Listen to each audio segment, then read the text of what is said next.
Gini suaranya. Tes tes satu satu satu dicoba satu satu. Nah, nggak apa-apa lah. Dengar kan?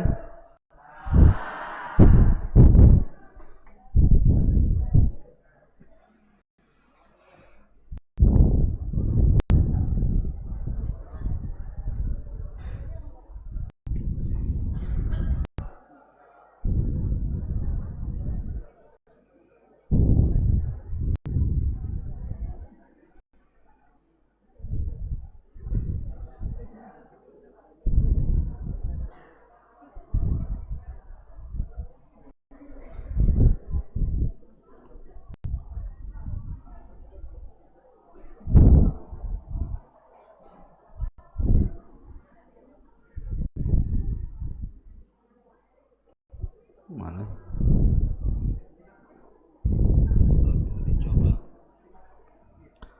Bismillahirrahmanirrahim. Assalamualaikum warahmatullahi wabarakatuh.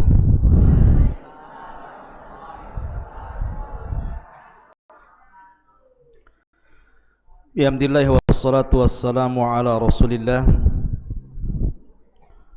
wa ala alihi wa sahbihi wa mawalah wa la hawla wa la quwata illa billahi wa ba'du. Hadirin dan hadirat, santri, ikhwan dan akhwat yang dimuliakan Allah Subhanahu wa taala. Alhamdulillah, di malam hari ini kembali kita bisa duduk untuk bertalabul ilmi di Masjid Jabal Uhud. Salawat dan salam kita hadiahkan kepada Rasul kita, Nabi kita Muhammad sallallahu alaihi wa ala alihi wasallam.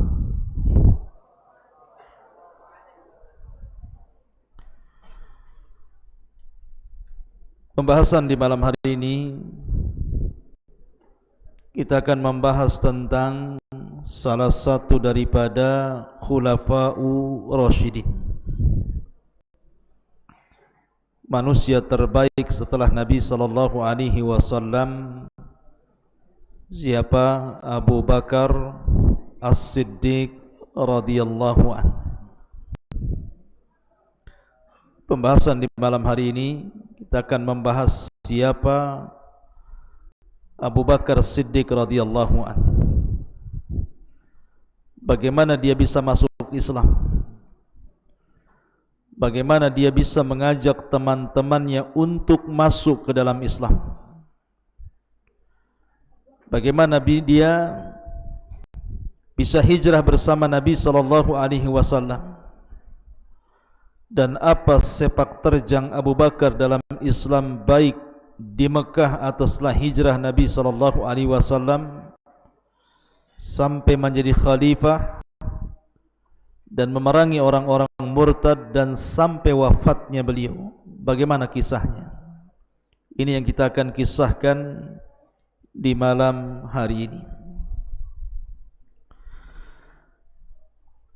Abu Bakar Siddiq radhiyallahu an, namanya bukan Abu Bakar,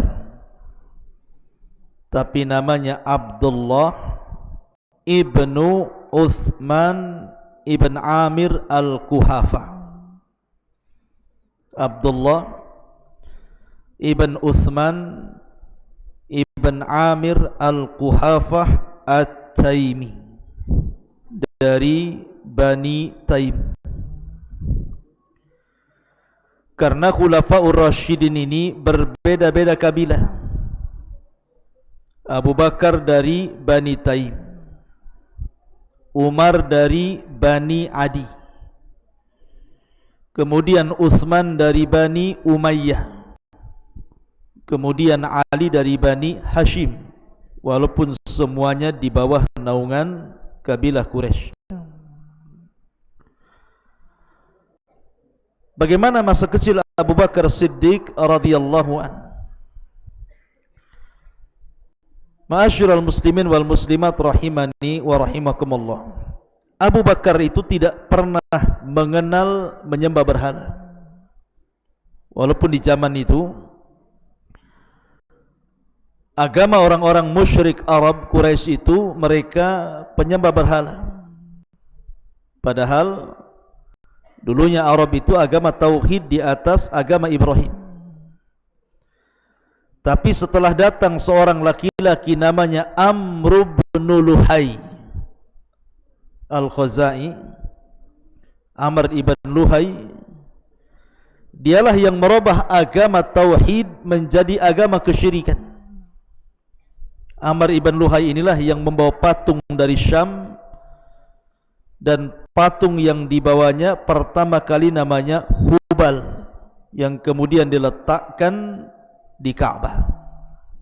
Dialah yang pertama merubah agama Ibrahim menjadi agama penyembah berhala. Amr ibn Luhai Al-Khuzai.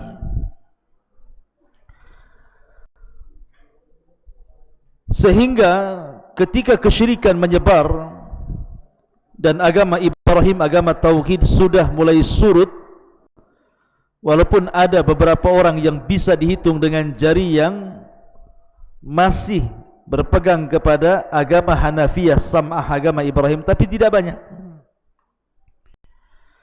Lah Abu Bakar Siddiq radhiyallahu an diajarkan oleh ayahnya dari kecil sudah disuruh menyembah berhala. Sampai ada kisah. Jadi ayahnya Uthman ibn Amir Al-Quhafa ini memasukkan Abu Bakar dalam sebuah kamar yang isinya berhala semua. Maksudnya bapaknya supaya Abu Bakar itu mau belajar menyembah berhala. Ini Abu Bakar kecil nih. Ketika di ruangan berhala-berhala itu, justru Abu Bakar tidak mau menyembah berhala. Dia malah ngobrol dengan berhala. Dia mengatakan, wahai berhala, kalau engkau Tuhan, inni ja'i' fa'atimuni. Saya lagi lapar, tolong datangkan makanan. Saya ingin makanan, sekarang lagi lapar ini. Wa inni atsh, dan saya lagi haus, atshan. Faksuni, maka berilah minuman kepadaku. Fa inni arin faksuni, dan saya ini tidak punya baju bagus, tolong sediakan baju yang bagus. Jadi Abu Bakar meminta kepada berhala untuk disediakan makanan, disediakan minuman, dan minta baju baru. Namanya patung mana bisa ngabulkan? Gerak saja pun tidak, berkedip pun tidak, dengar pun dia tidak. Ya patunglah, diam saja. Karena marah Abu Bakar Siddiq radhiyallahu an kecil ini, dia ngambil tongkat, dipukul satu-satu patung itu. Persis seperti kisah Ibrahim alaihi salatu wassalam yang menghancurkan patung-patung itu. Dari sini menunjukkan bahwa Abu Bakar tidak pernah menyembah berhala. Apalagi ketika Abu Bakar menginjak remaja, Abu Bakar itu tidak pernah mengenal khamar, walaupun di zaman itu khamar belum diharamkan. Tidak pernah mengenal perzinahan, tidak pernah mengenal kehidupan alam bebas layaknya anak-anak muda. Murni Abu Bakar itu terdidik di atas akhlak. Dan kabilahnya Bani Taim itu adalah kabilah yang suka memberikan diat kepada orang yang terkena kriminal pembunuhan. Jadi kalau orang membunuh dalam Islam qisas, kalau tidak diqisas maka bayar dia 100 ekor unta. Lah Abu Bakar Siddiq radhiyallahu an yang mengelola diat itu. Menunjukkan bahwa sebelum Abu Bakar masuk Islam pun sudah dermawan Abu Bakar itu. Lah Abu Bakar Siddiq radhiyallahu an terdidik menjadi pengusaha. Karena memang orang-orang Arab itu sedari kecil sudah diajarkan dunia usaha, dunia dagang. Jadi mengalir di tubuh orang-orang Quraisy itu dunia perdagangan, termasuk Abu Bakar Siddiq radhiyallahu an. Makanya Abu Bakar Siddiq radhiyallahu an menjadi peniaga handal di zaman orang-orang Quraisy. Dari situlah dia belajar ansabul Arab, nasab-nasabnya orang Arab, dari kabilah ke kabilah Arab dia hafal nasabnya. Jadi kalau ada orang berselisih soal nasab, maka mereka akan datang kepada Abu Bakar, dan Abu Bakar akan menjelaskan nasabmu ini, keturunanmu ini, bapakmu ini, kakekmu ini, buyutmu ini. Jadi Abu Bakar itu alim tentang nasab Arab. Lah ketika Abu Bakar Siddiq radhiyallahu an sudah menjadi pengusaha, disinilah Abu Bakar kenal Nabi sallallahu alaihi wasallam sebelum diangkat menjadi nabi dan rasul. Karena Rasul pun pengusaha. Setelah menikah dengan Khadijah, dia kaya, jadi pengusaha, kenalah Abu Bakar dengan Nabi. Sehingga Abu Bakar itu kesana kemari terkadang bersama Nabi SAW melakukan safar dalam rangka berniaga ke Yaman atau ke Syam. Sehingga Abu Bakar tahu betul Nabi SAW sebelum diangkat menjadi Nabi dan Rasul, bagaimana akhlak Nabi. Jadi memang Abu Bakar itu sudah berkawan dengan Nabi sebelum Rasul diangkat jadi Nabi. Lah ketika kemudian Nabi SAW betul-betul diangkat menjadi Nabi di usia 40 tahun. Kemudian keluarga Nabi SAW yang pertama kali masuk Islam adalah Khadijah. Kemudian disusul dengan anak-anaknya. Kemudian termasuk juga anak angkatnya Ali bin Abi Thalib dan Zaid ibn Harithah. Mulailah Nabi SAW mengajak Abu Bakar untuk masuk Islam. Ini keistimewaan Abu Bakar. Allah Subhanahu wa taala berfirman, "Walladzi jaa'a bis-sidqi wa saddaqa bihi ulaika humul muttaqun." Dan orang yang datang dengan kebenaran dan juga dia membenarkan, maka merekalah orang-orang yang bertakwa. Ayat ini turun kepada Abu Bakar. Karena Abu Bakar itu ketika ditawarkan Islam, Abu Bakar tidak pernah ragu. Satu-satunya sahabat yang ketika masuk Islam tidak ada keraguan, hanya Abu Bakar saja. Kalau yang lain itu ragu-ragu, betul ke Muhammad ini Nabi? Jangan-jangan bukan, jangan-jangan iya, jangan-jangan bukan. Nah. Jadi semua sahabat itu, mereka ketika masuk Islam itu masih menelisik Nabi, masih meneliti dulu. Tapi Abu Bakar tidak. Abu Bakar itu ketika ditawarkan Islam, langsung di hadapan Nabi SAW bersyahadat, asyhadu an la ilaha illallah wa asyhadu anna Muhammadar Rasulullah. Itulah hebatnya Abu Bakar Siddiq radhiyallahu anhu. Bukan hanya itu saja. Setelah Abu Bakar Siddiq radhiyallahu anhu masuk Islam, maka dia ingin menampakkan keislamannya. Makanya Abu Bakar itu dikenal dengan awal khatib, awal da'i, awal pendakwah setelah Nabi SAW, sebelum ada sahabat yang berdakwah. Ketika Nabi SAW di permulaan dakwah, belum banyak orang yang mengikuti Islam. Rasul itu mendakwai orang pasar. Rupanya di pasar itu ada orang yang paling celaka dari orang-orang celakanya Quraisy itu. Namanya Uqbah ibn Abi Mu'ayth. Uqbah ibn Abi Mu'ayth. Dia ngajak geng-gengnya, kemudian mengeroyok Nabi SAW, seraya mendorong-dorong Nabi SAW hampir terjatuh. Datang Abu Bakar Siddiq radhiyallahu anhu dari kejauhan, menolong Nabi SAW. Dan Abu Bakar mengatakan, ataqtulu rajulan yaqulu rabbi Allah. Kenapa kalian hendak membunuh orang yang mengucapkan Rabb kami Allah? Ketika Abu Bakar membela Nabi SAW, maka Uqbah mengajak kawan-kawannya berbalik memukuli Abu Bakar sampai pingsan. 3 hari 3 malam tidak sadar Abu Bakar gara-gara dipukuli orang-orang kafir Quraisy karena membela Nabi SAW. Coba bayangkan orang berdakwah seperti ini.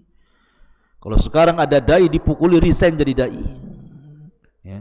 Ini Abu Bakar Siddiq radhiyallahu an betul-betul membela Nabi SAW sampai ketika siuman, ibunya Abu Bakar Ummul Khair takut dengan anaknya, sehingga kemudian dia menawarkan agar Abu Bakar itu makan, minum obat. Tapi Abu Bakar tidak mau, dan kalimat yang pertama kali diucapkan dari siuman, apa kata Abu Bakar? Mahalun Nabi SAW. Bagaimana kondisi Nabi? Karena sebelum pingsan Abu Bakar, ketika itu kondisinya sedang membela Rasul dan Rasul sedang dikeroyok. Maka yang pertama kali diucapkan, kaifa halun Nabi? Bagaimana kondisi Nabi? Ibunya tidak tahu siapa Nabi yang dimaksud Abu Bakar Siddiq radhiyallahu anhu.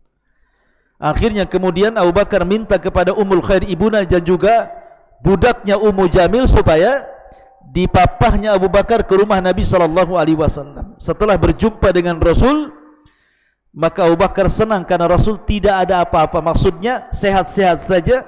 Maka Abu Bakar pun senang sekali melihat kondisi Rasul. Kata Abu Bakar kepada ibunya, wahai ibunda, ini Rasulullah, masuklah kau ke dalam Islam. Maka disitulah Ummul Khair kemudian masuk Islam pertama dalam keluarga Abu Bakar setelah Abu Bakar Siddiq radhiyallahu an, kemudian disusul dengan kerabat-kerabatnya. Makanya ini keistimewaan Abu Bakar, tidak ada yang seluruh keluarganya masuk Islam di zaman itu kecuali keluarga Abu Bakar. Ibunya masuk Islam, ayahnya masuk Islam, seluruh anaknya masuk Islam, cucunya juga masuk Islam, kerabat-kerabatnya masuk Islam. Tidak ada satu keluarga yang masuk Islam kecuali keluarga Abu Bakar. Dan ini keistimewaan Abu Bakar luar biasa. Kalau yang lain kadang-kadang suaminya masuk Islam, istrinya tidak, orang tuanya masuk Islam, anaknya tidak, anaknya masuk Islam, orang tuanya tidak. Tapi Abu Bakar mengajak semua keluarganya, dan ini misdak firman Allah Azza wa Jalla, ku anfusakum wa ahlikum nar. Jaga diri kalian dan keluarga kalian dari api neraka, seperti Abu Bakar Siddiq radhiyallahu an. Lah ketika Abu Bakar Siddiq radhiyallahu an sudah mulai berdakwah kembali, maka Abu Bakar melihat banyak budak-budak yang lemah itu disiksa. Dia melihat Abdullah ibn Fuhairah budak disiksa, dia melihat Zunairah disiksa, dia melihat Bilal disiksa, dia melihat Khabbab disiksa. Maka Abu Bakar Siddiq radhiyallahu anhu perhatikan kenapa mereka disiksa. Rupanya budak-budak ini disiksa karena mereka masuk ke dalam agama Rasul. Maka Abu Bakar tidak tahan dan kasihan dengan mereka. Akhirnya kemudian Abu Bakar pun memerdekakan Abdullah ibn Fuhairah, memerdekakan Zunairah, memerdekakan Bilal ibn Rabah, memerdekakan budak-budak yang lainnya, sampai budak yang dimerdekakan Abu Bakar itu mencapai 10 budak di zaman permulaan Islam. Ini ayahnya bingung sama Abu Bakar, ayahnya kan masih kafir belum masuk Islam, karena ayahnya masuk Islam ketika Fatu Mekah. Dia mengatakan, wahai anakku Abu Bakar, kalau kau ingin memerdekakan, carilah budak-budak yang kuat supaya bisa membelamu. Masa budak-budak yang lemah kau merdekakan, buat apa katanya. Tapi Abu Bakar Siddiq radhiyallahu an mematahkan hujah ayahnya Abu Quhafah dan mengatakan, a'taqtuhum liwajhillah, aku memerdekakan mereka wahai ayahku karena wajah dari Allah, karena mengharap wajah Allah subhanahu wa ta'ala. Dari sini turun suratul Lail ayat 17 sampai 21. Wa sayujannabuhal atqa alladhi yu'ti ma lahu yatazakka wa ma li ahadin indahu min ni'matin tuzza illa ibtigha'a wajhi rabbihil a'la wa la sawfa yarda. Ayat ini turun kepada Abu Bakar, dan Allah akan menjauhkan Abu Bakar dari api neraka karena dia sudah menginfakkan hartanya untuk membersihkan jiwa, dan dia tidak ingin mendapatkan balasan kecuali dari Allah subhanahu wa ta'ala, dan kelak Allah akan menerima dan meridai Abu Bakar Siddiq radhiyallahu anhu, dan dia akan mendapatkan keridhaan itu, wala saufa yarda. Lihat, ini Abu Bakar Siddiq radhiyallahu anhu. Tapi di zaman itu ikhwan, lain dengan di zaman sekarang.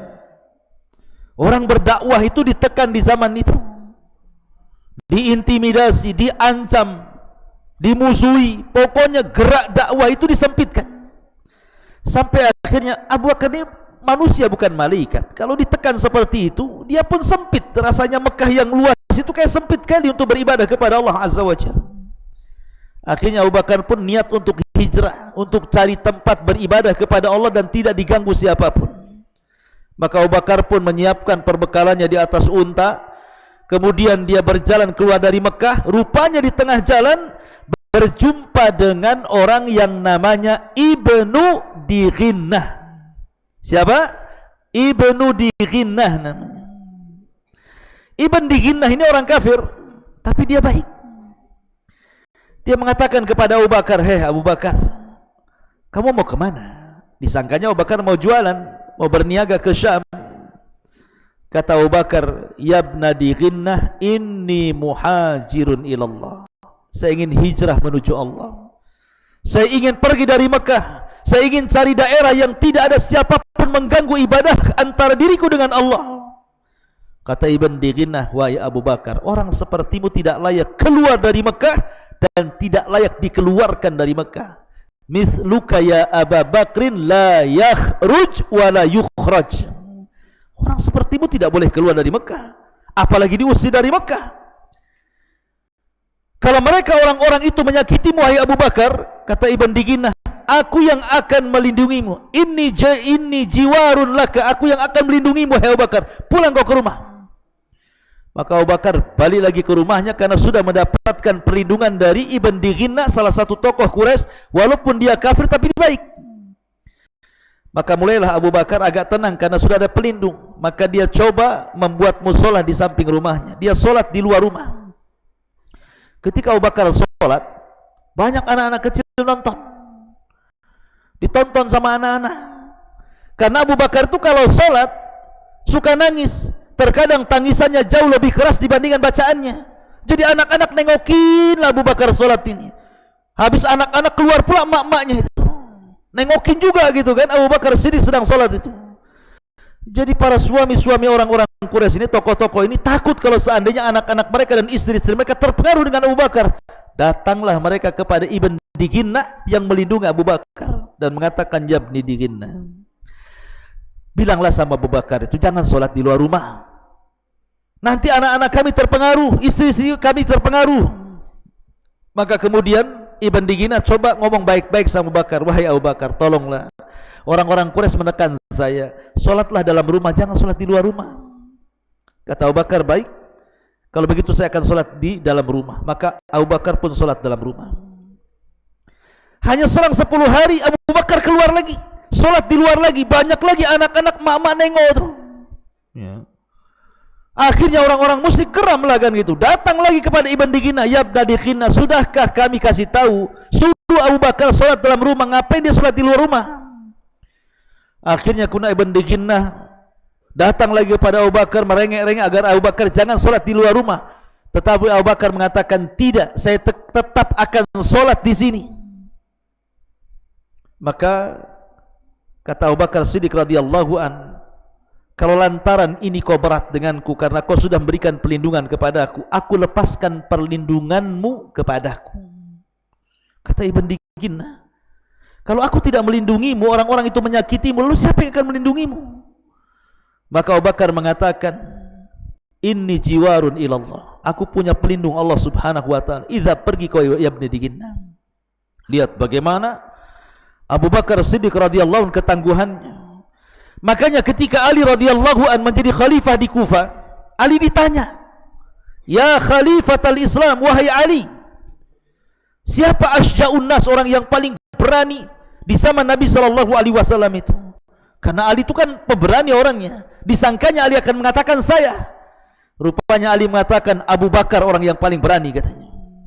Kemudian Ali menceritakan bagaimana Abu Bakar keberaniannya ketika membela Rasul sampai dipukuli sampai pingsan. Kata Ali radhiyallahu an, "Aku tidak pernah melihat orang seberani Abu Bakar Siddiq radhiyallahu an." Memang orangnya berani Abu Bakar. Padahal Abu Bakar itu kurus. Kalau pakai celana itu melorot terus. Karena kurus. Ya, makanya kadang-kadang dia isbal, ditarik lagi gitu ya. Maka Abu Bakar takut kalau dia termasuk orang sombong. "Rasul, apakah saya termasuk orang sombong karena saya ini kurus gitu?" Kadang-kadang kalau lupa dia mengangkat sirwalnya, kemudian melorot, tertutupilah mata kakinya sehingga jadi isbal. Tapi berusaha diangkat lagi. "Apakah saya termasuk orang sombong wahai Rasul?" Kata Nabi, "Bukan. Lasta minal khuyala, kau tidak termasuk orang sombong." Baik, ma'asyiral muslimin wal muslimat, santri ikhwan dan akhwat yang dimuliakan Allah Azza wa Jalla. Lah Abu Bakar Siddiq radhiyallahu an ketika dia sudah tidak tahan di Mekah, dia izin kepada Rasul, "Rasul, kayaknya saya harus hijrah." Kata Rasul, tunggu dulu. Datang lagi Rasul, saya kayaknya harus hijrah. Kata Rasul, tunggu dulu. Karena ketika itu banyak para sahabat yang hijrah. Hijrah ke mana? Pertama hijrah ke Ethiopia, ke Habasyah. Dan para sahabat hijrah ke Ethiopia 2 kali. Baru terakhir ke Madinah 3 kali. Jadi hijrahnya para sahabat 3 kali. Ke Habasyah 2 kali. Yang terakhir ke kota Madinah dan tidak pernah keluar dari Madinah. Jadi melihat kawan-kawannya hijrah, Abu Bakar pengen juga lah hijrah. Karena ingin tenang beribadah kepada Allah Azza wa Jalla, tapi ditahan-tahan sama Nabi. Rupanya ada maksud. Ketika betul-betul Allah Subhanahu wa taala izinkan Nabi sallallahu alaihi wasallam untuk hijrah dari Mekah ke Madinah dan sudah Allah pilihkan kota Madinah tempat hijrah Nabi, tiba-tiba Rasul keluar di siang hari bolong ketika matahari terik panas kering kelontang. Dia datang menemui Abu Bakar Siddiq radhiyallahu anhu, dan orang Arab jarang keluar di waktu itu karena panas. Di rumah Abu Bakar itu ada anaknya Abu Bakar, ada Aisyah, ada Asma, masih kecil-kecil. Kata Nabi SAW, sebaiknya anak-anakmu suruh keluar dulu lah. Kata Abu Bakar, enggak apa-apa, mereka anak-anakku, mereka sudah masuk Islam, ngomong saja wahai Rasul. Kata Nabi SAW, ya Aba Bakrin, innallaha qad adina li bil hijrah. Wahai Abu Bakar, Allah sudah izinkan aku hijrah. Kata Abu Bakar, as-suhbatu suhbatu ya Rasulullah. Rasul, apakah saya akan menemani hijrahmu? Apakah saya akan menemani hijrahmu? Maka kata Nabi SAW, as-suhbatu suhbatu ya Aba Bakrin. Ya, kau akan menemani hijrahku, kau akan menemani hijrahku. Tiba-tiba Abu Bakar saking bahagianya menangis. Kata Aisyah radhiyallahu anha, anaknya, melirik Abu Bakar, demi Allah aku tidak pernah melihat orang sebahagia bapakku dalam kondisi bahagia dia bisa menangis. Jadi orang kalau bahagia sampai menangis itu berarti bahagia sekali gitu maksudnya. Karena biasanya orang bahagia itu tertawa, ini malah menangis kan itu ya. Berarti kalau orang bahagianya full berarti bisa menangis itu biasanya ya. Kalau antum menangis bukan bahagia, sedih kan itu. Akhirnya kemudian Abu Bakar Siddiq mempersiapkan untuk perbekalan hijrah. Disediakan 2 unta besar dengan seluruh hartanya Abu Bakar dan emas. Emasnya kan Abu Bakar kan tujarul zahab, dia penjual emas, dia peniaga emas. Jadi semua emasnya dibawa, semua hartanya dibawa, dijadikan 2 unta, 1 untuk dia, 1 untuk Nabi SAW. Mendengar ayahnya Abu Bakar, Abu Quhafa, Abu Bakar membawa semua hartanya, dia mulai galau tuh. Mana anak ini? Masa hartanya mau dibawa semua? Ya. Lah Abu Quhafa itu kan sudah tua buta lagi bapaknya Abu Bakar itu. Dia panggil cucunya Asma, Asma, kesini kamu. Maka datanglah Asma. Apa betul bapakmu membawa harta semuanya untuk perjalanan hijrah dia dengan si Muhammad itu? Asma cerdas, dia ingin menangkan kakeknya. Diambilnya karung, dimasukkannya kerikil, dibawanya ke hadapan bapaknya. Ah, pegang Pak, ini emas semua. Nama orang buta, ya kan? Ini tengok emas semua. Bapakku tidak meninggalkan emas, ada semua di rumah ini. Alhamdulillah katanya. Orang buta ya dibego-begoin ya. Ma'asyiral muslimin yang dimuliakan Allah Azza wa Jalla. Akhirnya Abu Bakar pun hijrah bersama Nabi ya. Berdua bersama Nabi sampai Allah Subhanahu wa taala katakan tsaniyasnaini idh huma fil ghar. Ketika Abu Bakar Siddiq bersama Nabi SAW berangkat waktu itu, maka Nabi SAW menjadikan Abu Bakar sebagai teman hijrahnya. Tapi Rasul selama 3 hari belum keluar dari Mekah. Ini siasat Rasul. Dan dalam peristiwa hijrah ini, yang sangat berjasa adalah keluarga Abu Bakar. Semua keluarga Abu Bakar berjasa dalam hijrah ini. Pertama Asma bintu Abi Bakar. Yang kedua Abdurrahman ibn Abi Bakar. Yang ketiga budaknya Abu Bakar yang dimerdekakan, Abdullah ibn Fuhairah.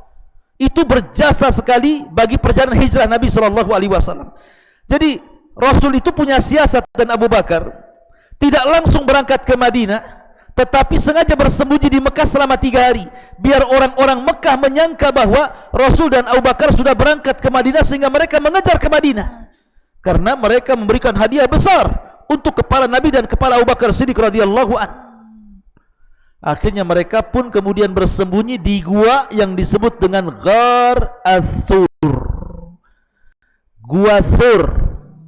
Kalau tempat turunnya wahyu, gua Hira. Kalau tempat sembunyinya Rasul dengan Abu Bakar namanya gua Tsur. Disitulah 3 hari Rasul dan Abu Bakar bersembunyi di gua itu.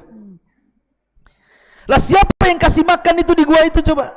Tidak mungkin Abu Bakar keluar cari makan bisa ditangkap, ketahuan.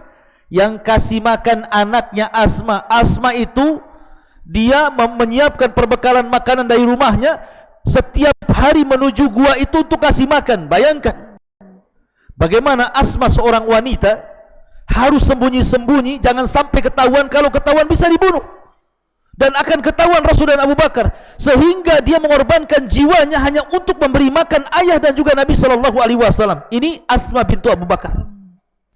Yang kedua Abdurrahman, anaknya Abu Bakar, menjadi informan. Jadi dialah yang kemudian melihat situasi, suasana orang-orang Quraisy itu. Jadi dia ngasih kabar, dia masuk ke Mekah, nanti datang lagi Bi. Tadi orang Quraisy itu begini. Di zaman itu tidak ada HP. Ya. Kalau ada HP dari Mekah kan ngomong, Bi, orang-orang Quraisy lagi ini, saya lagi OTW Bi. Bisa aja kalau pakai handphone kan. Zaman dulu mana ada pakai handphone. Sehingga Abdurrahman pun kalau mau ngasih informasi ke Nabi dan juga Abu Bakar ayahnya itu harus sembunyi-sembunyi, jangan sampai ketahuan. Termasuk budaknya Abu Bakar namanya Abdullah ibn Fuhairah, pura-pura jadi penggembala kambing di bawah gua. Jadi kalau ada orang datang diisyaratkan, oh ada orang datang. Jadi Nabi dah persiapan dengan Abu Bakar itu. Sampai suatu ketika betul-betul ada sebagian pasukan kecil yang sampai ke gua itu. Maka Abdullah ibn Fuhairah mengisyaratkan bahwa di atas gua itu ada pasukan Abu Jahal. Abu Bakar sudah duk gitu. Kalau seandainya dia selonjorkan kakinya nampak dari atas, sehingga Abu Bakar gemetar ketakutan, bukan ketakutan kepada dirinya, bagaimana keselamatan Rasul. Tapi Rasul tenang, justru menenangkan Abu Bakar Siddiq dan mengatakan, ya Abu Bakrin la tahzan, innallaha ma'ana. Abu Bakar jangan sedih, jangan takut, Allah sama kita. Kalau Allah sama kita, apa yang harus takut lagi? Tidak perlu takut kecuali kepada Allah subhanahu wa ta'ala. Baru setelah 3 hari, maka Nabi SAW dan Abu Bakar menggunakan khirrit. Khirrit itu artinya penunjuk jalan. Namanya Abdullah ibn Uraikid. Catat, Abdullah ibn Uraikid. Dia orang kafir, tapi orang yang amanah. Dialah yang menunjuki jalan Nabi dan Abu Bakar menuju kota Madinah dengan berbeda jalur dari jalur yang biasa ditempuh orang-orang dari Mekah ke Madinah. Berhari-hari dari mulai Nabi SAW hijrah itu sampai ke kota Madinah. Bayangkan, itu akhtarul hijrah fil alam. Sebahaya-bahaya hijrah di alam semesta. Jauh lebih bahaya dibandingkan hijrahnya Ibrahim dari Irak ke Syam. Jauh lebih bahaya daripada hijrahnya Nabi Lut. Jauh lebih bahaya dibandingkan hijrahnya Nabi Musa dari Mesir ke Palestina. Pokoknya hijrahnya Nabi itu disebut akhtarul hijrah. Sebahaya-bahaya hijrah. Tidak ada yang lebih bahaya dibanding hijrahnya Nabi dan Abu Bakar. Di tengah jalan habis bekal, pengen minum, pengen makan. Berjumpalah sebuah tenda di tengah padang pasir. Rupanya pemilik tenda itu namanya Ummu Ma'bad. Suaminya lagi nggak ada, lagi pergi. Maka Abu Bakar dan juga Rasul singgah di kemahnya Ummu Ma'bad itu. Karena tengok kambingnya kurus-kurus, nggak ada yang bisa diperah gitu ya. Maka di sini tampak mujizat Nabi. Diambilnya kambing yang kurus, telah diizinkan oleh Ummu Ma'bad, diusap susunya oleh Rasul, tiba-tiba penuh air susu sehingga ketika diperah banyak air susunya. Ini mujizat Rasul. Ya. Antum jangan coba-coba diusap-usap susu kambing, nggak akan ada susunya itu. Karena tidak punya mukjizat. Rasul punya mukjizat. Akhirnya setelah penuh, Rasul menawarkan Abu Bakar, "Ishrab ya Abu Bakrin." Minum wahai Abu Bakar. Kata Abu Bakar, "Bal ishrab anta ya Rasulullah." Bahkan engkau yang minum wahai Rasul. Maka Rasul minum. Kata Abu Bakar, "Minum lagi wahai Rasul." Minum lagi Rasul. Minum lagi sampai 3 kali. Apa kata Abu Bakar? "Wallahi inni ra'aitu an-nabiyya sallallahu alaihi wasallam yashrab, thumma yashrab hatta rawaituhu." Kata Abu Bakar, "Demi Allah aku melihat Rasul minum, kemudian hilang pula dahaga saya." Siapa yang minum, siapa yang hilang dahaganya. Bayangkan. Nabi yang minum, dia yang hilang dahaganya. Karena cintanya kepada Nabi SAW. Kalau kita nengok orang minum kan, klek, klek, klek, klek, kapan bagian saya kan itu ya. Ini Abu Bakar, aku melihat Rasul minum sampai aku hilang hausnya katanya. Luar biasa Abu Bakar Siddiq radhiyallahu anhu. Sampai akhirnya Abu Bakar pun sampai di kota Madinah.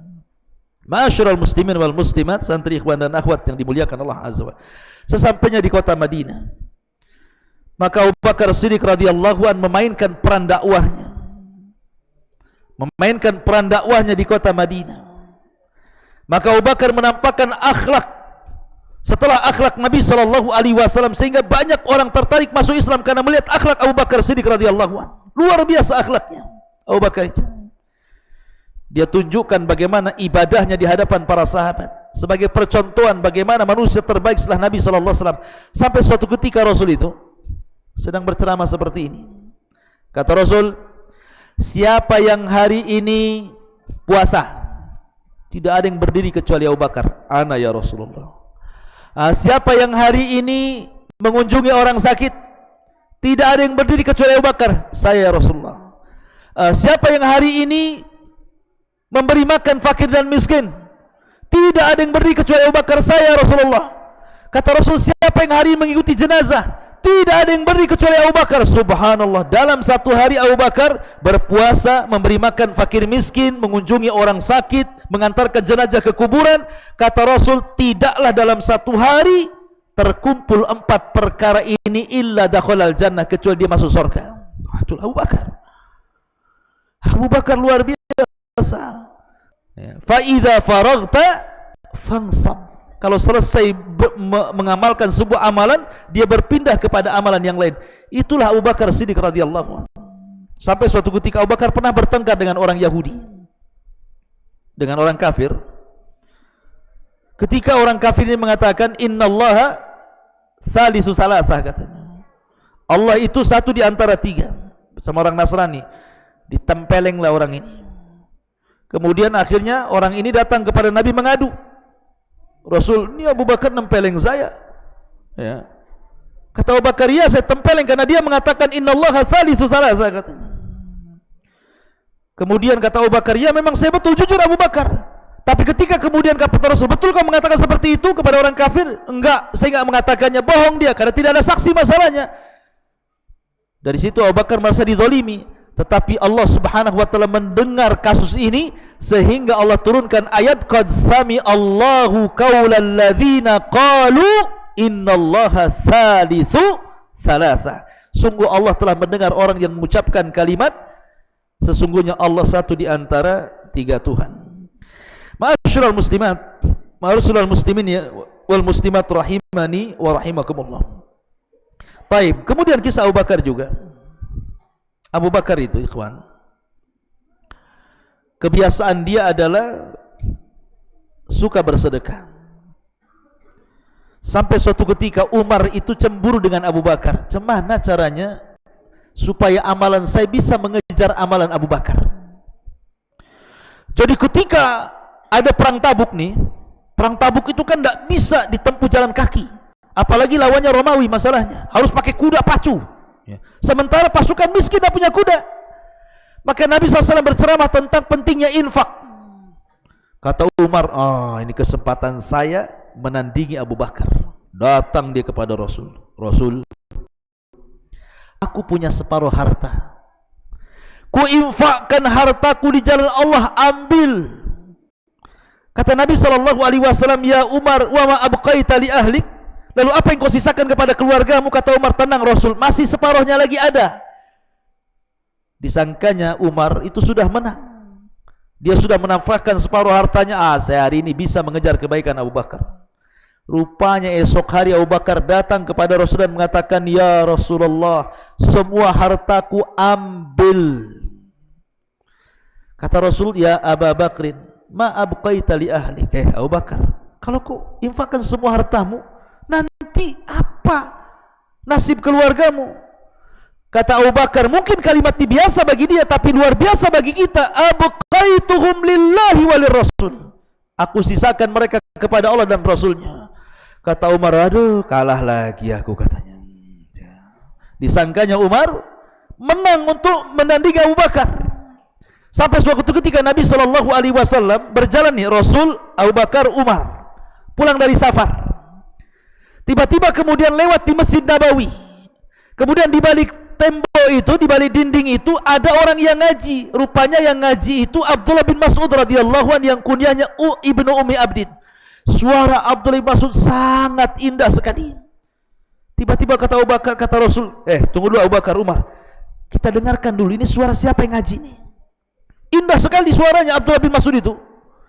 Selesai dia membaca Quran, maka Nabi SAW mengatakan kepada Abu Bakar dan Umar, wahai Abu Bakar, wahai Umar, man arada an yasma'al Qur'ana ghaddan tariyan falyasma' ala ibni Ummi Abdin. Abu Bakar, Umar, kalau engkau ingin mendengar bagaimana suara Al-Quran saat diturunkan Jibril kepadaku, aku dengar suaranya Ibnu Ummi Abdin, maksudnya Abdullah ibn Mas'ud. Para sahabat itu, kalau ada sahabat yang lain dipuji Rasul, artinya berada di atas kesenangan, maka mereka ikut senang. Senang di atas kesenangan orang. Kalau zaman sekarang enggak senang di atas kesusahan kan itu. Kawannya susah, alhamdulillah. Kawannya senang, kenapa kau tak susah katanya. Begitu ya. Jadi para sahabat itu enggak, kalau sahabatnya senang-senang dia. Umar nih pagi-pagi buta datang ke rumah Ibnu Mas'ud. Selamat wahai Ibnu Mas'ud. Ada apa Umar?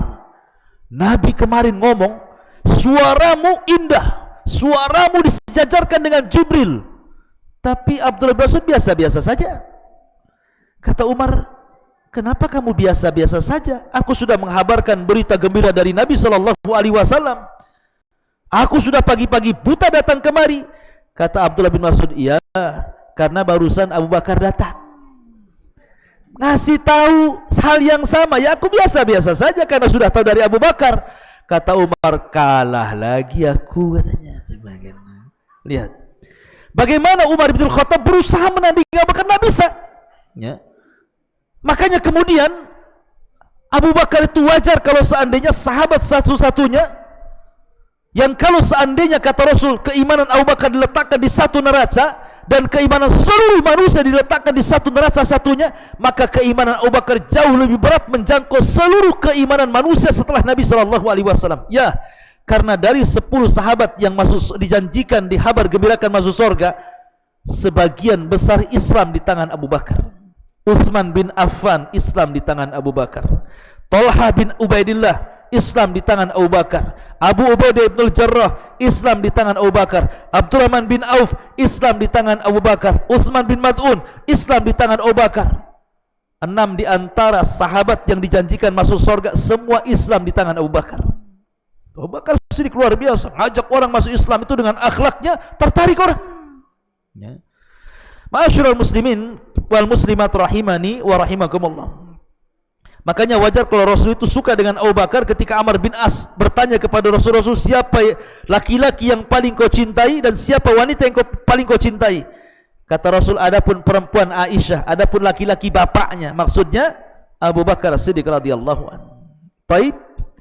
Tetapi tentu kebersamaan Nabi SAW bersama Abu Bakar baik sebelum diangkat jadi Nabi, setelah diangkat jadi Nabi, kemudian menjadi sahabatnya ketika hijrah bersama Rasul. Kemudian saat peperangan, Abu Bakar tidak pernah resign dari peperangan. Semua peperangan Nabi diikuti Abu Bakar.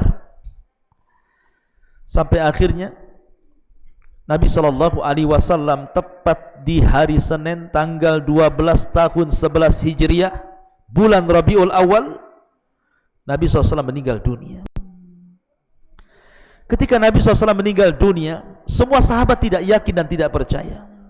Umar sampai sesumbar, siapa yang mengatakan Nabi mati ku penggal lehernya? Saking tidak yakinnya dengan Nabi. Tapi Abu Bakar menangkan para sahabat. Lihat bagaimana Abu Bakar kebijakannya, naik di atas mimbar. Ketika para sahabat mereka sedih, tidak ada yang bisa bangun, tangisan terus-terusan karena melihat bagaimana dan mendengar Rasulullah SAW sudah tidak ada lagi. Tapi Abu Bakar tegar membuat para sahabat istiqomah di atas Islam dan mengatakan, ya ayyuhan nas, Man kana minkum ya'budu Muhammadan fa inna Muhammadan qad mat wa man kana ya'budu Allah fa inna Allah hayyun la yamut. Manusia, kata Abu Bakar, kalau kalian menyembah Muhammad, Muhammad sudah mati. Tapi kalau kalian masih menyembah Allah, Allah tetap zat yang tidak pernah mati dan akan tetap hidup. Sudah, ini sudah takdir Allah. Nabi SAW meninggal dunia. Maka sejak itulah akhirnya Nabi SAW ketika meninggal di hari Senin dan dikebumikan di hari Rabu, disitulah terjadi cekcok antara para sahabat karena orang-orang Ansar sudah mulai mengangkat Sa'd bin Ubadah untuk menjadi khalifah pengganti Rasul. Abu Bakar datang dengan Umar dan Abu Ubaidah menuju para pembesar Ansar dan mengatakan, jasad Nabi belum dikubur, kalian sudah sibuk memilih pemimpin. Kemudian Abu Bakar Siddiq radhiyallahu menjelaskan bahwa kepemimpinan itu ada di tangan orang-orang Quraisy, bukan di tangan kalian. Nahnu ulat wa antum wuzara. Kamilah pemimpin, kalian menteri-menterinya. Itu Nabi yang mengatakan seperti itu. Maka orang-orang Ansar sadar. Akhirnya Abu Bakar memegang tangan Umar dan tangan Abu Ubaidah, kemudian diangkat, pilih dua orang ini siapa yang layak menjadi pemimpin, baiat dua-duanya. Umar bingung, dia tiba-tiba diangkat tangannya. Sementara selama masa hidup Rasul, Umar tidak pernah mampu menjangkau kebaikan Abu Bakar. Langsung dia tarik tangannya dan mengatakan, aku tidak akan menjadi khalifah kalau ada rakyatku namanya Abu Bakar. Gak mau saya. Gak mau dia. Lihat, orang dulu kalau disuruh jadi presiden gak mau. Orang sekarang, saya saja yang jadi presiden, kau jangan, katanya. Coblos saya, yang itu jatuhkan saja balehonya. Orang sekarang, orang dulu tidak, ya. Pada narik tidak mau, kalau dijadikan pemimpin pada nggak mau. Umar nggak mau saya jadi pemimpin kalau ada rakyat namanya Abu Bakar. Abu Ubaidah nggak mau. Akhirnya Umar bin Khattab langsung mengambil tangan Abu Bakar. Ubayyi'uka ya Abu Bakrin, kamu yang jadi khalifah, aku berbaiat kepadamu. Ketika Umar pegang tangannya Abu Bakar berbaiat, disusul Abu Ubaidah, disusul orang-orang Ansar baiat khusus. Akhirnya manusia sepakat baiat umum menjadikan Abu Bakar menjadi khalifatul Islam yang pertama kali setelah Nabi SAW. Wajar. Kenapa? Karena isyarat kekhalifahan Abu Bakar sudah ada sejak Rasul SAW hidup. Apa isyaratnya? Ketika Rasul sakit. Ketika Rasul SAW sakit, Nabi meminta kepada Aisyah agar Abu Bakar menggantikan imamnya. Ya Aisyah, muru abaka bi an yusalliya bin nas. Aisyah, kasih tahu tuh bapakmu Abu Bakar, aku lagi sakit, tak bisa jadi imam, biar dia jadi pengganti imam dalam solat. Kata Aisyah, jangan wahai, bapakku itu baka, orangnya suka nangis. Nanti kalau solat dia tangisannya lebih kencang dibandingkan bacaannya. Umar saja wahai Rasul. Kata Rasul, tidak mau. Muru Abu Bakrin bi an yusalliya bin nas. Saya maunya Abu Bakar, perintahkan dia imami manusia solat, gantikan aku, kata Rasul. Akhirnya Abu Bakar pun terpaksa karena permintaan Rasul. Rupanya Rasul sudah mengisyaratkan bahwa Abu Bakar akan menjadi khalifah sepeninggalnya karena sudah menjadi imam bagi seluruh para sahabat dalam solat, maka dia layak menjadi imam bagi negaranya. Jadi syaratnya sudah ada. Suksesi kepemimpinan Abu Bakar itu ketika menjadi imam solat sesakitnya Nabi SAW. Akhirnya jadi khalifah. Masalahnya ikhwan, di akhir-akhir wafatnya Rasul, 2-3 tahun sebelum wafatnya Rasul, terjadi kegoncangan. Banyak orang-orang yang ngaku nabi palsu. Di situ muncul Al-Aswad Al-Ansi dari Yaman, ngaku nabi palsu. Kemudian muncul Musailamah Al-Kadzab dari Bani Hanifah Yamamah. Kemudian muncul Tulaihah Ibn Khuwailid Al-Asadi. Kemudian muncul nabi perempuan lagi ngaku-ngaku perempuan, namanya Sajah bintul Harith. Jadi di akhir-akhir hayat Rasul bermunculan tuh nabi-nabi palsu. Kenapa muncul di akhir-akhir sebelum wafatnya Nabi? Coba. Karena di zaman periode Mekah sebelum hijrahnya Rasul, tidak ada orang berani ngaku nabi. Rasul itu selama di Mekah dan berdakwah mengajak manusia ke dalam tauhid, tidak ada satupun orang yang ngaku nabi.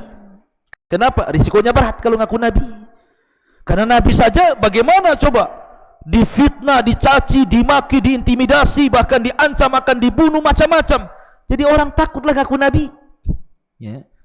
Ketika periode Madinah juga sama, tahun pertama, tahun kedua, tahun ketiga, tahun keempat, kelima, keenam sampai ketujuh. Setelah Islam kuat, Mekah sudah dikuasai, Madinah sudah dikuasai, Islam sudah menyebar, Rasul diagungkan, dicintai. Oh, enak juga jadi nabi. Disitulah banyak orang ngaku nabi. Maka dari arah Yaman akhirnya muncul Al-Aswad Al-Ansi. Dari arah Jeddah, Yamamah Bani Hanifah, muncul Musailamah Al-Kadzdzab.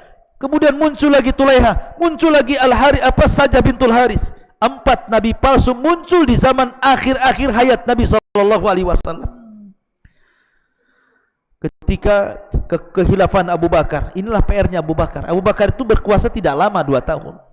Tapi tugasnya berat karena harus memerangi orang-orang murtad, karena banyak orang-orang yang ngaku nabi palsu. Pertama diperangi siapa? Pertama diperangi adalah Al-Aswad Al-Ansi. Mati akhirnya dia di Yaman. Dibunuh oleh siapa? Oleh saudaranya sendiri, oleh istrinya sendiri.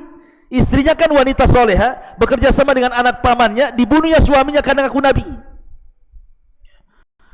Kemudian Tulaihah juga sama diperangi, tetapi dia tobat. Jadi ketika pengikutnya kalah, dia berangkat lari ke Irak.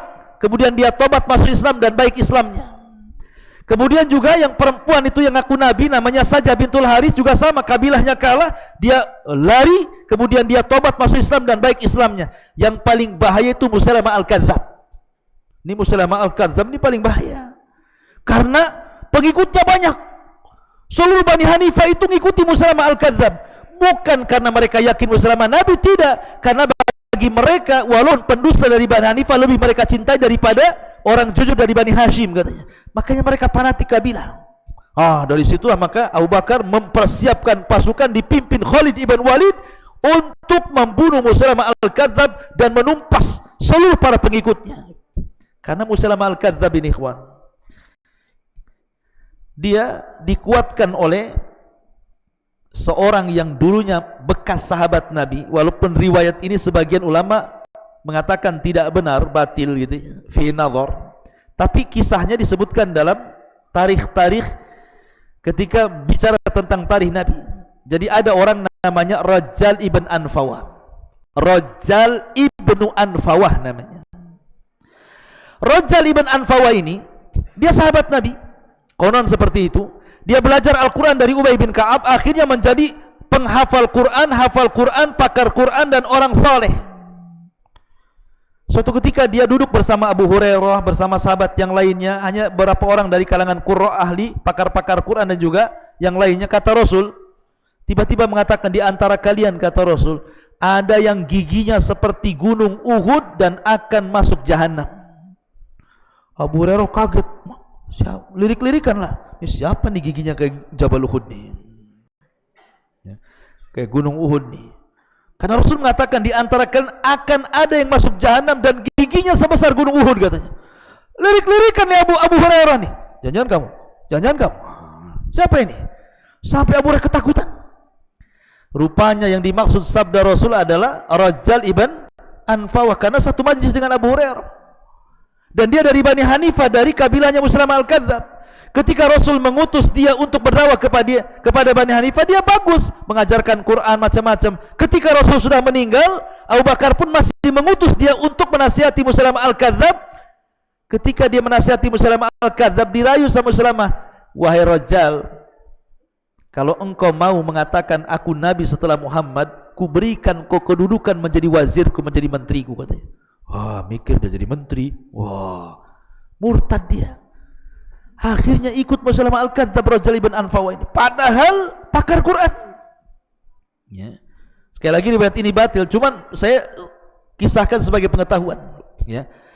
Akhirnya kemudian Abu Bakar mengutus Khalid bin Walid untuk mengepung Musailamah Al-Kadzdzab, maka terjadilah pengepungan yang disebut dengan Hadiqatul Maut namanya, kebun kematian. Itulah kisahnya kematian Musailamah Al-Kadzdzab. Karena Musailamah Al-Kadzdzab ini sudah melampau di zaman Nabi saja, dia nyurati Nabi. Isinya, wahai dari Musailamah, dari Bani Hanifah tertuju kepada Muhammad SAW, nabinya ummiyin katanya. Gini sajalah, aku nabi bagi daerahku, kau nabi bagi daerahmu katanya. Kata Nabi SAW, aku tidak akan berikan kekuasaan kenabian, walaupun ketika itu Rasul pegang siwak, walaupun aku harus berikan siwak, saya tidak akan kasih siwak kepada dia. Apalagi kekuasaan dalam kenabian, karena tidak ada nabi sepeninggalku. Maka disitulah Nabi menjuluki Musailamah dengan sebutan kadzab di belakangnya. Maka disebut Musailamah al-Kadzab, pendusta. Lah ketika itu Nabi SAW, walaupun demikian ikhwan, Rasul tidak langsung memerangi Musailamah al-Kadzab. Masalahnya ada kisah. Amr bin As ini belum masuk Islam, karena dia masuk Islam bersama Khalid belakangan, dan dia kawannya Musailamah al-Kadzab. Jadi Amr bin As ini kan bertandang tuh ke rumah Bani Hanifah Musailamah al-Kadzab, namanya kawan. Kata Musailamah, Amr, kau kan dekat tuh rumahnya dengan Nabi, kira-kira yang terakhir yang diwahyukan Jibril kepada si Muhammad itu apa? Katanya. Kata Amr bin As, aku pernah mendengar, karena orang Arab kan jago menghafal syair, disangkanya Quran syair. Yang pernah aku dengar yang terakhir kali adalah alam tara kaifa fa'ala rabbuka bi ashabil fil alam yaj'al qaidahum fi tadlil wa arsala alaihim taran ababil tarmihim bi hijaratin min sijil fajalam kasbi maqul katanya. Ini yang terakhir saya dengar katanya. Kata Musailamah, iya. Semalam Jibril datang juga kepadaku katanya. Dia mewahyukan dengan wahyu yang sama. Kalau itu suratul fil, maka saya suratul difdah, surat kodok katanya. Itu surat gajah. Ini surat kodok pula dia sampai kepadaku katanya. Kata Amr bin As, gimana tuh surat kodok tuh katanya. Kata Musailamah al-Kadzab, Jibril telah mewahyukan kepadaku, Allah berfirman, ya difda binta difda'aini niki mata niki fa inna a'laki fitini wa asfaluki filma. Hei kodok, anak putra dari ibu dan bapak kodok, silahkan mengodok katanya, karena paling tinggi hidupmu di atas tanah, paling rendah hidupmu di air, silahkan mengodok katanya. Ini surat kodok pula, satu surat fil, satu surat kodok. Kata Amr bin As, ini Amr bin As ini belum masuk Islam, masih musyrik, tetapi dusta itu aib bagi bangsa Arab. Makanya dia mengatakan, wallahi ya Musailamah inni ra'aituka lakadzib. Demi Allah, wahai Musailamah, aku lihat kau ini pendusta, kau bukan nabi lah kayaknya. Ini sama-sama kawan, dibilang pendusta. Ya, karena nabi itu bukan pengakuan, nabi itu bukan pemilihan presiden, dipilih oleh rakyat si anu jadi nabi, tidak. Ya.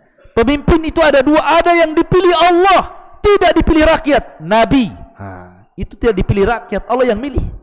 Kalau presiden dia dipilih rakyat. Ya. Tapi nabi itu Allah yang pilih, tidak bisa mulai sama ngaku-ngaku nabi, Allah tidak memilih dia. Ya. Jadi akhirnya Musailamah merangkai-rangkai wahyu, macam-macam rangkaian. Ya namanya orang merangkai ya. Dan kalau saya ceritakan bagaimana wahyu Musailamah itu semua berkaitan dengan makanan. Suka kuliner mungkin Musailamah al-Kadzab tuh. Masyarul muslimin wal muslimat yang dimuliakan. Akhirnya Abu Bakar mengutus pasukan mengepung Hadiqatul Maut itu, kebun kematian. Maka Musailamah pun meninggal di tangan siapa? Wahsy, budaknya Hindun yang pernah membunuh Hamzah. Karena dia pernah bersumpah, dulu aku pernah membunuh orang yang paling dicintai Nabi Hamzah, dan sekarang aku harus membunuh orang yang paling dibenci Nabi Musailamah al-Kadzab. Ma'asyiral muslimin wal muslimat rahimani wa rahmatullah. Maka setelah Abu Bakar berhasil memerangi orang yang murtad, para penahan zakat, macam-macam, dan akhirnya mulai melebarkan kekuasaan ke arah Romawi, maka di malam hari, tepatnya hari Senin, Abu Bakar mandi kemudian sakit di tengah malam. Dia bertanya kepada Aisyah, dulu Nabi itu meninggal hari apa? Hari Senin. Maka Abu Bakar, saya pun ingin juga meninggal di hari Senin. Dulu Nabi dikafani dengan berapa helai kapan wahai Aisyah? Kata Aisyah, 3 helai kapan. Aku pun tolong nanti kalau sudah mati kasih 3 helai kapan. Dulu Nabi begini. Pokoknya dia ingin meniru Nabi saat kematiannya. Dan Allah kabulkan Abu Bakar meninggal di usia yang sama dengan Nabi, 63 tahun di hari Senin. dan dia meninggal karena mandi di malam hari untuk tahajud, dan Abu Bakar pun akhirnya dikubur di samping Nabi SAW. Maka dia kawan Rasul sebelum hijrah, kawan Rasul sebelum Islam, kawan Rasul setelah Islam, kawan Rasul setelah hijrah, kawan Rasul dalam jihad, kawan Rasul di kota Madinah. Maka dia akan menjadi kawan Rasul sampai kuburannya berdekatan, dan tentunya dia pun akan menjadi kawan Rasul fil jannah. Ma'asyiral muslimin wal muslimat rahimani wa rahimakumullah. Inilah sejarah singkat Abu Bakar As-Siddiq radhiyallahu anhu. Kita masuk pada soal jawab dan hadiah. Nah.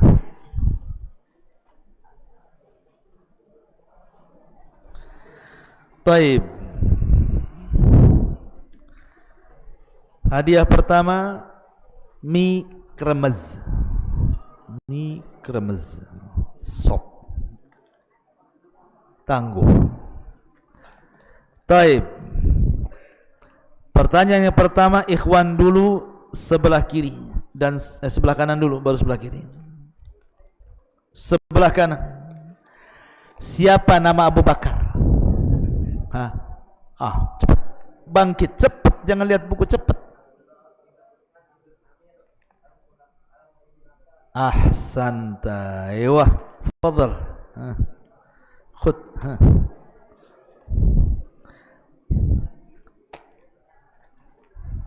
Sebelah kiri. Ya. Ada beberapa sahabat yang Islam di tangan Abu Bakar. Sebutkan dua saja. Lama, cepat. Antum, bangkit.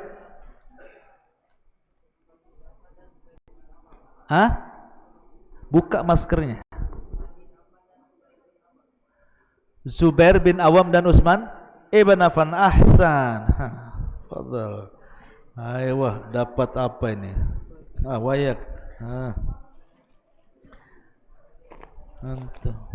Taib. Abu Bakar Siddiq radhiyallahu an, salah satu akhlaknya adalah karam, orangnya dermawan. Beliau pernah menginfakkan hartanya semuanya. Dalam perang apa?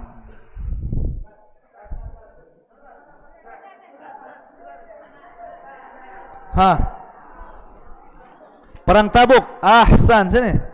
Masya Allah, dapat lantung. Perang Tabuk. Nabi SAW ketika hijrah bersama Abu Bakar bersembunyi di gua apa? Antum semangat. Berdiri. Antum hijau. Apa biru ke hijau tuh antum? Gua Sur. Ahsan. Ambil. Sekarang belakang. Yang belakang, nanti yang depan. Belakang semua. Sebutkan 3 orang yang berjasa dalam hijrah Nabi dari keluarga Abu Bakar. Ujung. Cepat. 1. Aisyah. Enggak ada Aisyah. Asma terus? Abdurrahman, terus lama antum. Ayo antum, cepat. Ayo cepat. Asma 1. Abdullah, Abdullah apa? Abdurrahman? Ayo, ahsan. Ambil. Ahsan. Ahwat, dengerin Ahwat. Sekarang Ahwat dulu, masih banyak hadiahnya ini, tenang. Ahwat dengarkan. Ikhwan diam. Ahwat, dengerin. Lihat musyrifahnya, tunjuk saja mana yang bisa jawab. Abu Bakar Siddiq radhiyallahu an sejak kecil tidak pernah menyembah berhala, sehingga dia memiliki banyak keutamaan. Sebut Sebutkan dua keutamaan Abu Bakar.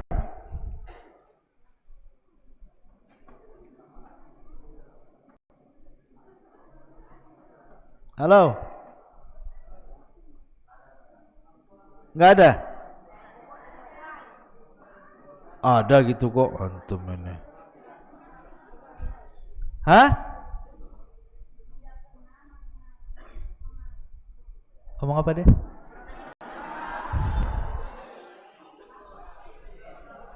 Coba disambung sama ikhwan yang dekat situ. Ngomong apa belakang tuh?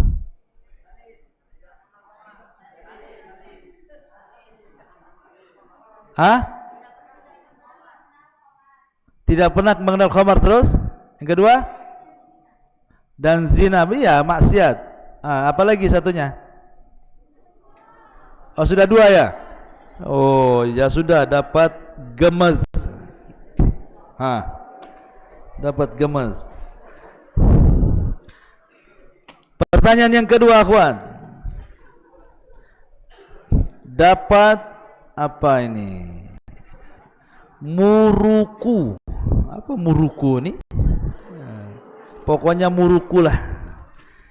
Awak dengerin. Umar bin Khattab itu sangat ingin mengejar kebaikan Abu Bakar. Coba kisah Umar bin Khattab radhiyallahu anhu ingin mengejar Abu Bakar dalam perkara apa?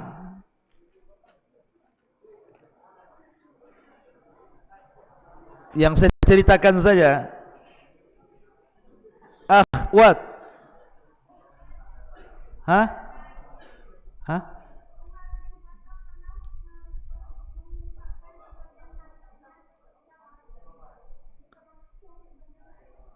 Santi, betul. Dapat snack muruku. Muruku. Ya kan? Akhwat lagi. Dengerin akhwat. Ya kan? Siapa nama penunjuk jalan dalam hijrah?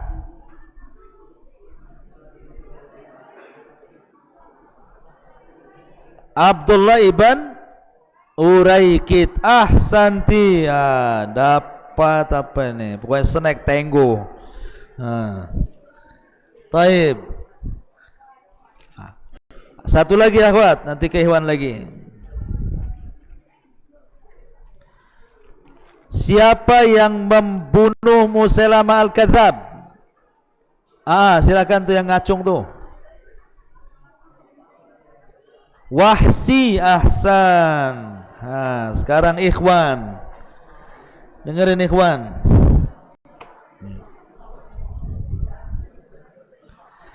Apa nama surat Musailamah? Nama surat Musailamah apa?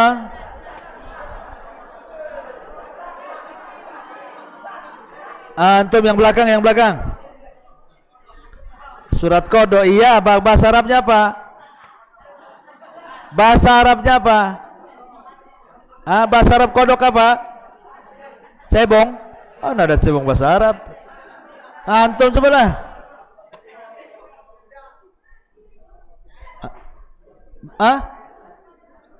Bukan.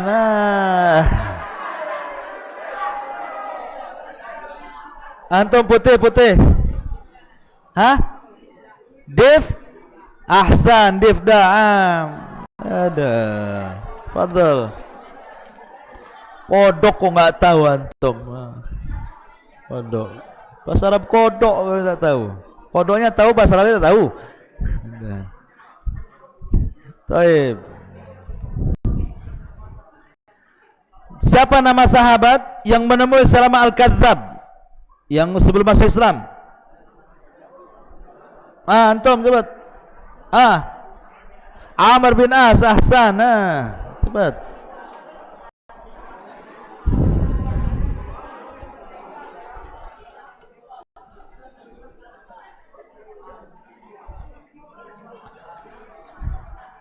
Snack muruku.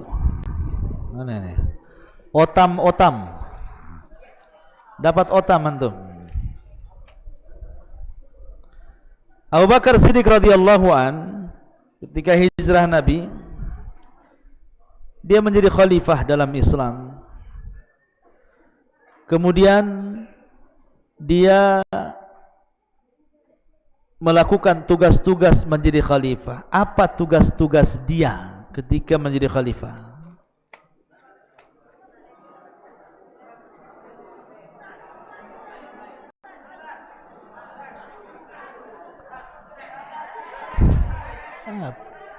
Antum coba memerangi ahsana.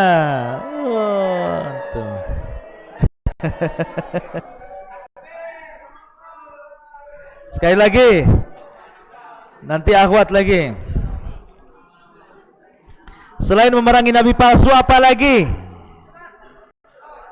Selain antum memerangi orang, iya, murtad itu nabi palsu. Yang lain?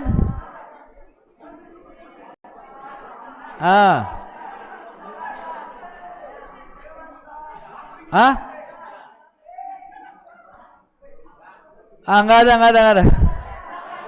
Atau apa? Iya, berdiri putih. Ahsana, sini. Dapat apa antum? Atom. Ahwat. Dengerin ahwat.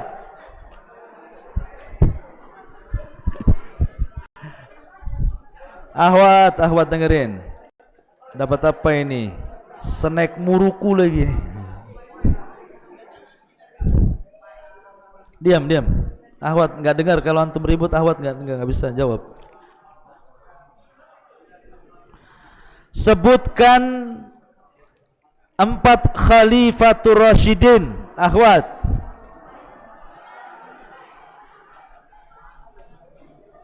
Coba musyrifahnya tuh tunjuk mana yang ini. Iya, dengan lengkap ya. Dari kabilah siapa?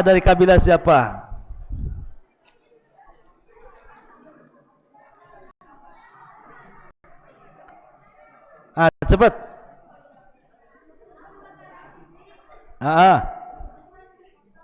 Iya, dari kabilah siapa? Abu Bakar kabilah siapa?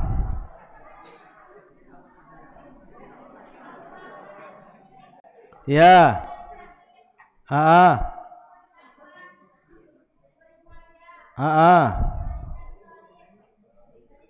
Ahsanti, aywah. Dapat muruku. Lagi pertanyaan akhwat.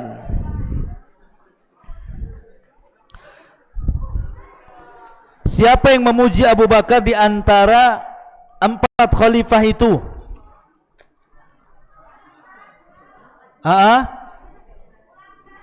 Siapa? Ulang. Siapa yang memuji Abu Bakar? Ketika ditanya siapa orang yang paling berani di zaman Rasul, siapa yang memuji itu dari 4 khalifah itu?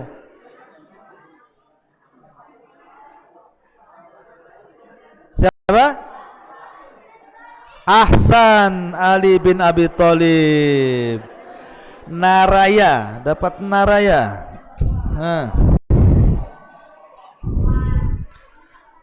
Karena hadiahnya tinggal sedikit. Oke, enggak semualah ini. Minggu depan lagi ya. Tinggal 2 ya, ikhwan aja. Ikhwan tinggal 2. Dengerin.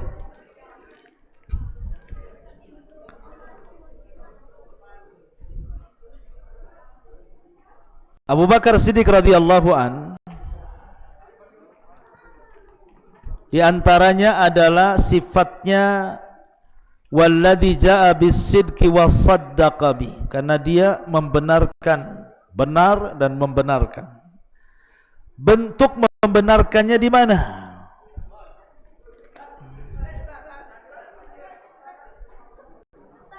Antum.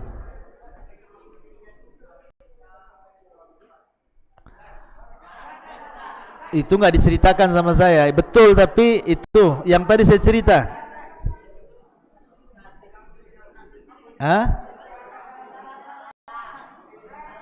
Ketika memilih Memilih Nabi maksudnya antum baca hitam. Antum kolam suah. Ahsan. Nih, dapat. Satu lagi.